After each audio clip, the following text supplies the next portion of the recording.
Áudio 22, capítulo 6, página 125, o último áudio desse livro, tá? Conclusão, 2 grandes compromissos, um olhar para o futuro. A inteligência socioemocional derivada da teoria da inteligência multifocal nos leva a 2 grandes compromissos, 2 grandes romances. Primeiro, o romance com a humanidade. Quem desenvolve tal inteligência tem convicção que os fenômenos que constroem cadeias de pensamentos em milésimos de segundo, sem a participação consciente do eu, estão presentes em cada ser humano e, portanto, denunciam que somos mais iguais do que imaginamos. Essa verdade científica deveria nos compelir a pensar muito além de um grupo social, cultural, acadêmico, religioso, mas pensar como espécie. Nenhuma de nossas diferenças depõe contra a nossa única essência. Por isso, devemos lutar contra todo tipo de discriminação. Pensar como espécie é um fruto excelente da inteligência existencial, pouquíssimo desenvolvido no sistema acadêmico mundial. É muito fácil formar feudos, ilhas, criar espaços solitários. Não há como proteger a humanidade e o meio ambiente sem pensar como espécie e sem ter um romance com ela. Se árabes e judeus desenvolvessem inteligência socioemocional, teriam mais habilidades para superar suas diferenças, pois na essência são iguais. Se pensássemos como espécie, seríamos menos brancos e negros, celebridades e anônimos, ocidentais e orientais, e mais seres humanos apaixonados pela família humana. A inteligência socioemocional também requer um romance com a vida. Como disse, a vida é belíssima e brevíssima, como gotas de orvalho, que por instantes aparecem e logo se dissipam nos primeiros raios solares do tempo. Somos fagulhas vivas que cintilam durante poucos anos no cenário da existência e depois se apagam tão misteriosamente quanto se acenderam.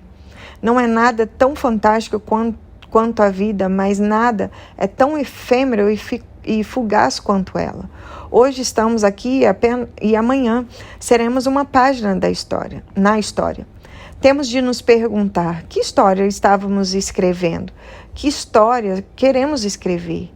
Que legado queremos deixar? Alguns têm fortunas, mas mendigam o pão da alegria. Têm cultura, mas falta-lhes o pão da tranquilidade. Têm fama, mas vivem sós. Sequer têm um ombro para chorar. São eloquentes, mas se calam sobre si mesmos. Moram em residências confortáveis, mas nunca encontram o mais importante endereço dentro de si mesmo. Erraram o alvo.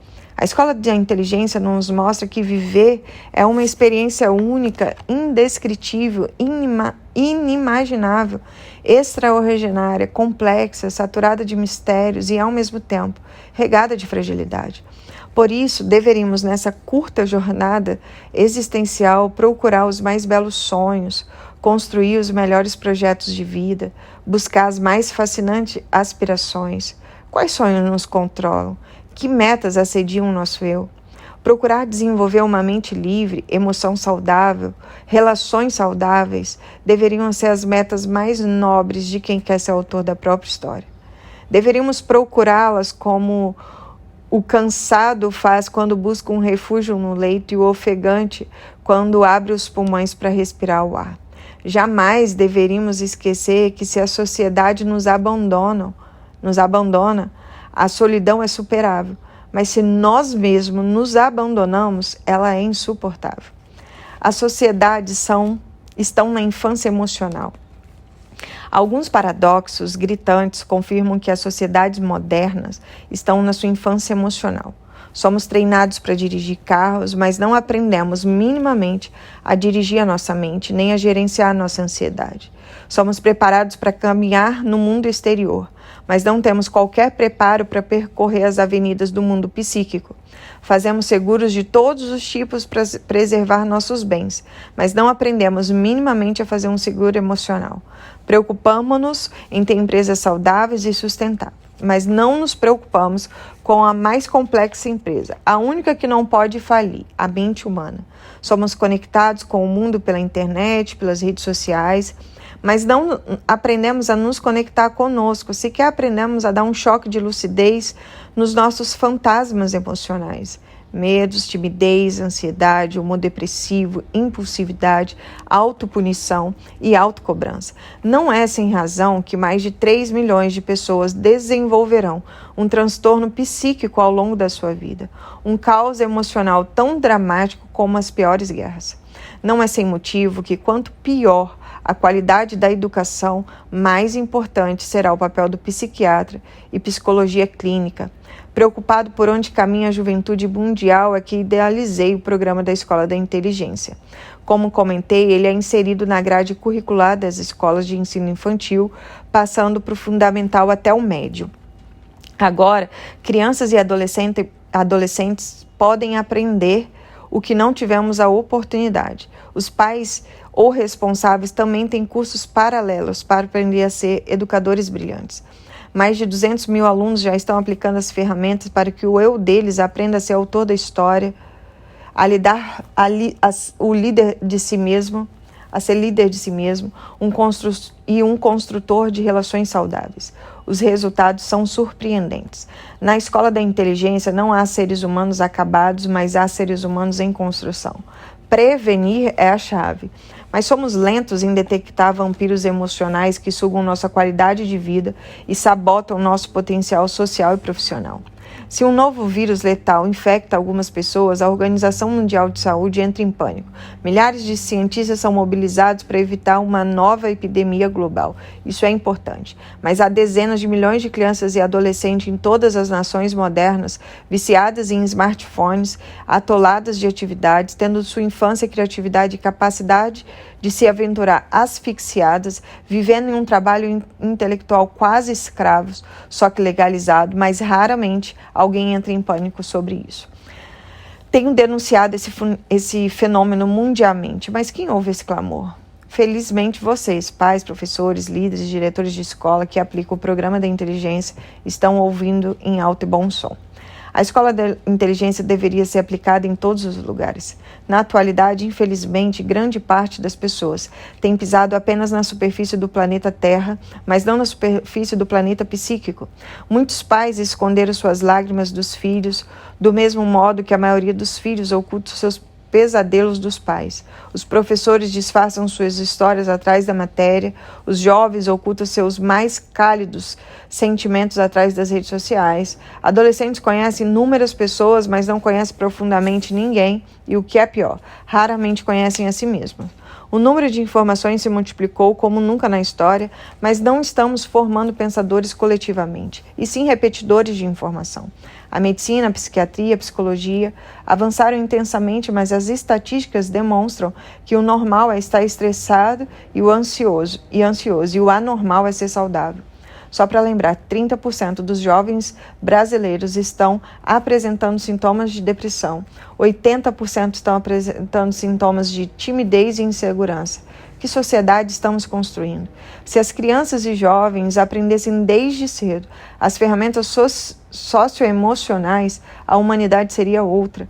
Não apenas diminuiríamos o número de alunos que praticam bullying, mas também protegeríamos o agredido. Teríamos, além disso, uma casta de pensadores, como comentei anteriormente, que desenvolveriam notável senso de observação, capacidade de se reinventar, de pensar a médio e longo prazo, de perceber a necessidade dos outros, de trabalhar perdas e frustrações, de reciclar falsas crenças.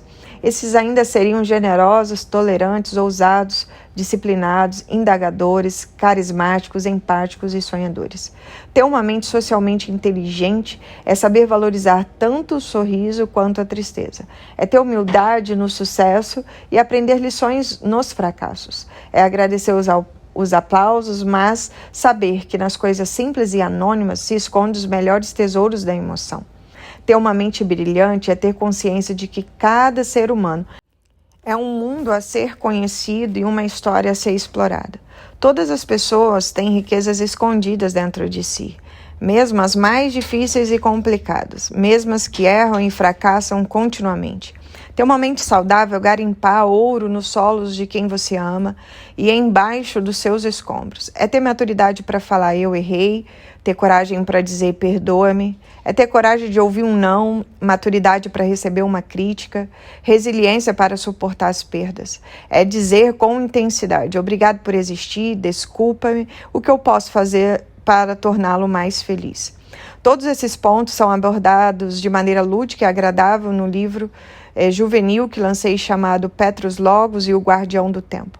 É uma saga para jovens de 9 a 99 anos sobre o futuro da nossa espécie, sobre a formação de sucessores e não herdeiros, sobre a construção das funções mais importantes da inteligência. É um livro tão importante que grandes estúdios de Hollywood já estão interessados em convertê-los para o cinema. Sonho que os jovens de todos os povos e culturas o leiam, e não apenas os que moram nas mais de 70 países em que sou publicado. Como enfatizamos no programa da inteligência, ter uma mente socialmente livre e criativa é ainda extrair lucidez em nossas falhas, ganhos nas perdas, saúde na capacidade de perdoar, autodomínio nos solos da ansiedade, segurança nos vales do medo, alegria na terra das mais cálidas angústias, é ter segurança para receber uma crítica, ainda que injusta, é recomeçar quantas vezes forem necessárias. Acima de tudo, é ter a convicção de que, apesar de nossos defeitos, traumas e fragilidades, a vida é um espetáculo único e imperdível no teatro da existência. Vale a pena encená-la, pois ninguém é digno da saúde psíquica se não usar suas crises e conflitos para nutri-la. Ninguém é digno da maturidade se não usar suas lágrimas para irrigá-la.